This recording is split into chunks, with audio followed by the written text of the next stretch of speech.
Assalamualaikum warahmatullahi wabarakatuh. Innal hamdalillah nahmaduhu wa nasta'inuhu wa nastaghfiruh wa na'udzu billahi min shururi anfusina wa min sayyiati a'malina may yahdihillahu fala mudhillalah wa may yudhlil fala hadiyalah. Asyhadu an la ilaha illallah wa asyhadu anna Muhammadan abduhu wa rasuluh. Amma ba'du. Perkenalkan, nama saya Nur Aida Salsabila dari kelas 11-2. Pada renungan hikmah kali ini, saya akan membahas tentang tingkatan-tingkatan puasa. Jadi, teman-teman tahu nggak sih tingkatan-tingkatan puasa itu dibagi menjadi 3. Yang pertama, puasanya orang-orang umum. Yang kedua, puasanya orang-orang khusus. Yang ketiga, puasanya orang-orang khusus wah khusus. Nah, kita bahas yang pertama dulu nih, yaitu puasanya orang-orang umum.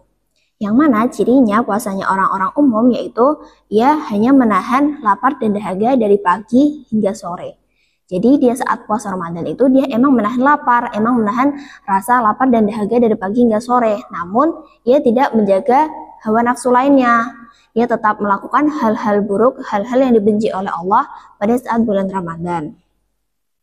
Nah, hal itu memang secara agama atau memang secara peraturan puasa itu dia memang diterima, namun secara pahala itu kurang diterima karena dia tidak menjauhi hal-hal lainnya yang sebenarnya tidak bermanfaat saat dilakukan di bulan puasa.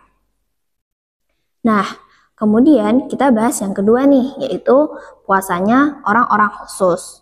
Yang mana ciri-cirinya yaitu ia menjaga pandangan, menjaga pendengaran, lisan, tangan, dan semua anggota tubuh itu dia jaga dengan baik. Nah, kemudian yang ketiga yaitu puasanya orang-orang khusus wah khusus. Di mana puasa orang-orang khusus wah khusus ini puasanya para nabi. Kita tidak bisa menyamakan puasanya para nabi ini karena para nabi ini fokus untuk tujuan akhirat, sedangkan kita masih membutuhkan dunia untuk menuju akhirat kelak. Nah, teman-teman kan pasti ingin nih puasa kita diterima seperti puasanya orang-orang khusus. Nah, ada 6 syarat puasanya orang-orang khusus. Yang pertama yaitu menundukkan pandangan atau menjaga pandangan.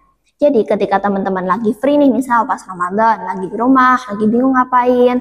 Nah, sebaiknya kita tidak melihat hal-hal yang sebaiknya tidak kita lihat, seperti menonton hal yang tidak bermanfaat dan lain sebagainya. Sebaiknya apa? Sebaiknya kita bisa menggantinya dengan membaca Al-Quran dan juga melihat hal-hal yang memang itu bermanfaat bagi kita. Nah, juga kita sebaiknya jangan jalan-jalan keluar kalau kurang butuh. Lagi free juga nih, kita bingung mau ngapain, lebih baik kita menjaga anggota tubuh kita dengan melakukan hal-hal yang lebih bermanfaat daripada kita jalan-jalan tanpa tujuan dan juga tidak berfaedah bagi kita. Nah, karena ketika mata melihat, lisan pasti berkomentar. Nah, yang kedua itu ada menjaga lisan dari dusta dan ghibah. Nah, lisan itu kan mudah banget nih buat berkata sesuatu. Nah, pada saat bulan Ramadan, itu sebaiknya kita menjaga lisan kita dari dusta dan ghibah. Ketika kita sedang berbicara dengan orang, itu kita sebaiknya menghindari perkataan-perkataan dusta. Dan juga ketika lagi ngumpul nih sama teman-teman, ngomongin si ini yuk, nah itu sebaiknya hal seperti itu dihindari ya. Nah, daripada kita melakukan dusta dan ghibah itu, kita dapat menyibukkan diri dengan berzikir, tilawah, dan tidur ketika kita lelah.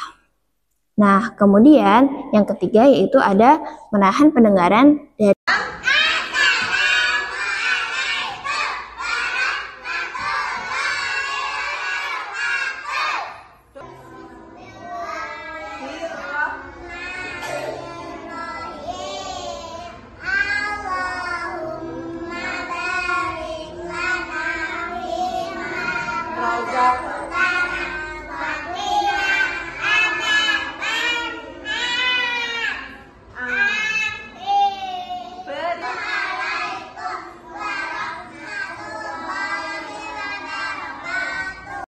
tadi kan udah nih menjaga lisan. Nah, sekarang kita menjaga pendengaran kita. Nah, ketika teman-teman lagi sekolah nih, misal di depan meja depan kita itu ada teman-teman yang sedang berbicara, sedang mengobrol gitu. Nah, tapi kita tidak disangkut pautkan dalam hal itu, kita tidak diikutkan. Nah, sebaiknya kita menghindari dari perbuatan menguping tersebut karena kita tidak ada hubungannya dengan tersebut dan itu dapat menjauhkan kita dari hal-hal yang seharusnya tidak kita dengar.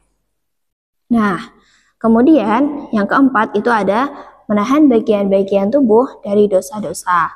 Nah, ini bisa kita misal nih, kita kan punya tangan, punya kaki. Kita menggunakan tangan kita sebaik mungkin, tidak untuk memukul temannya ketika bercanda atau hal-hal lain yang tidak diinginkan oleh Allah dan juga hal-hal lain yang tidak bermanfaat bagi kita. Untuk kakinya, nah kita punya kaki itu sebaiknya dijalankan, digunakan untuk menuju jalan yang bermanfaat, tidak ke jalan yang menuju maksiat dan juga lain sebagainya yang itu juga mengandung hal-hal yang dibenci oleh Allah. Yang kelima, tidak memperbanyak makan pada saat berbuka. Nah, kan teman-teman udah tahu nih kalau kita itu sebaiknya berhenti makan sebelum kenyang. Nah, pada saat berbuka, ya memang kita lapar dari pagi sampai sore, menahan lapar dan dahaga. Kita benar-benar lapar seharian itu. Namun, ketika puasa ini, ketika berbuka ini, sebaiknya kita tetap menjaga makanan kita untuk tidak sangat kenyang atau bisa disebut juga makanlah secukupnya gitu. Nah, karena hal tersebut kalau pada umumnya ketika kita sudah terlalu kenyang, itu kita tidak akan fokus pada saat, kalau bulan Ramadan itu berarti kita tidak dapat fokus pada saat tarawih. Bisa cepat ngantuk atau cepat lelah setelahnya. Nah, kemudian yang keenam itu menjadikan hatinya setelah berbuka itu takut dan berharap mendapat pahala. Jadi setelah berbuka nih teman-teman tidak langsung seperti aku udah berbuka, aku boleh dong gini. Nah, itu sebaiknya dihindari karena ketika berbuka itu, setelah berbuka sebaiknya kita tetap melakukan hal-hal yang diperintahkan oleh Allah. Salah satunya itu sholat tarawih itu tadi, terus perbanyak tilawah dan juga hal-hal lainnya yang lebih bermanfaat daripada kita melakukan hal-hal yang tidak bermanfaat lainnya. Nah, itu tadi yang bisa saya sampaikan. Jadi dari awal saya sudah menyampaikan tuh ada 3. Yang pertama, puasanya orang-orang umum. Itu puasanya orang-orang yang dia cuma nahan lapar tapi enggak menahan hawa nafsu lainnya. Yang kedua, puasanya orang-orang khusus. Dia menahan lapar, menahan hawa nafsu lainnya dari hal-hal yang tidak diinginkan oleh Allah. Yang ketiga yaitu puasanya orang-orang khusus wal khusus, yaitu puasanya para nabi. Nah, kita berharap kita bisa mendapatkan puasanya orang-orang khusus. Ini cukup sekian apa yang bisa saya sampaikan, kurang lebihnya mohon dimaafkan. Wabillahi taufik wal hidayah. Assalamualaikum warahmatullahi wabarakatuh.